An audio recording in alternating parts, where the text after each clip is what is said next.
It's lyrical, it's heart-wrenching. So, chinote talaga sa book na ito yung bravery ng women during wartime, kung paano sila naging strong and naging essential.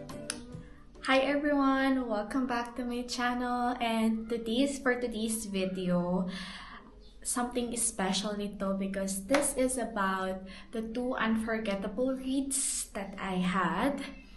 And itong 2 reads na to are essential for book girlies out there or for women, because these 2 books, yung pinaka main lesson niya is more on about women empowerment. So let's dive in.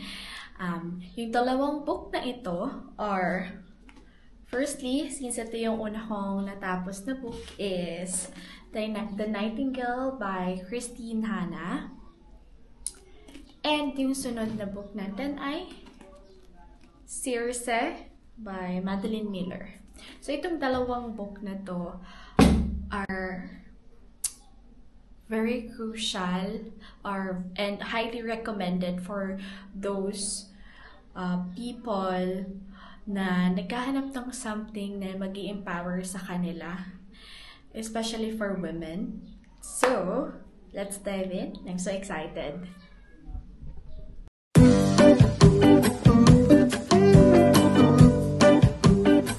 Okay, so let's start with my book review for The Nightingale by Christine Hanna. So this is a story of 2 sisters in Nazi-occupied France doing whatever it takes to survive, to resist, and to protect what matters, especially during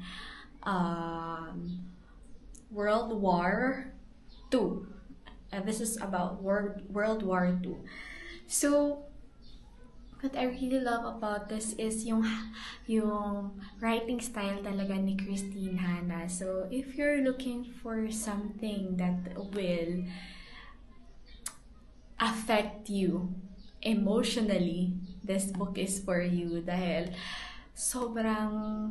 sobrang laki ng impact nito sa emotions ko. And malaking factor doon is yung writing style talaga ni Christine Hanna. It's lyrical, it's heart-wrenching. So, chinote talaga sa book na ito yung bravery ng women during wartime, kung paano sila naging strong and naging essential para ma-survive yung ganong ka-traumatic experience during war. And I really cried because of this book, but more than that, I finished it feeling grateful, humbled, and empowered dahil nga dun sa dalawang perspective na ibinigay ni Christine Hanna about the 2 sides of the story. The one side is yung side ni Vian as someone who is a very conservative woman.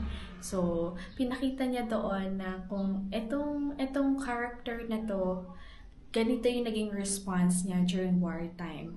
On the other hand, si Isabel naman, yung kapatid ni Vian, ganito naman yung naging action niya because of this war. So it gives you that 2 perspectives, but at the end of the day, it's okay na both of them you will really appreciate na both of them are very brave. So yeah, I felt empowered talaga because of this book, and sobra akong nakarelate sa father-daughter relationship na meron yung book na ito.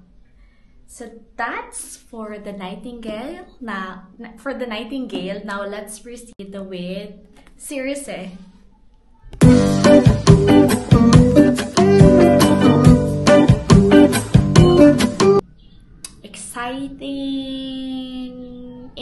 insight or detail of this book ay nabanggit din dito yung characters sa isang book ni Madeline Miller na Achilles. So I think yung parang ganong cross na from one book ay naipasok pa siya dito sa another book ni Madeline Miller. Parang natutuwa lang ako na nakakayang gawin ni author yung ganong bagay, because if you firstly read yung Achilles and then you read this one, parang nakaka-happy siya na makita na nabanggit yung mga characters dun sa Achilles dito sa book na ito. So that's another thing that I love about this book. And all in all, okay, wait lang. So, all in all, if you're looking for stories that will break your heart, definitely read this one, The Nightingale. Then, you want to stitch it back together with threads of courage. These are it. So, kung gusto mo naman talaga na after crying, not laughing out loud, but crying out loud because of The Nightingale, you can also read this book series to gather your courage and feel empowered. But both also really helped me in, getting different perspectives in life and, changing yung mga values and principle ko as a woman. So, hindi lang to must reads for women. There are must reads for everyone who wants to understand the full force talaga of womanhood. So, if you already read any of these book, you can also comment down below what are your insights and what do you think are other books that you can also recommend to other viewers in my channel that has similar themes with these two.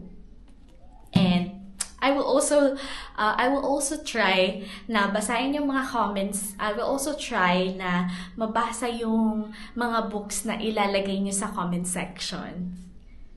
And I'm excited, dahil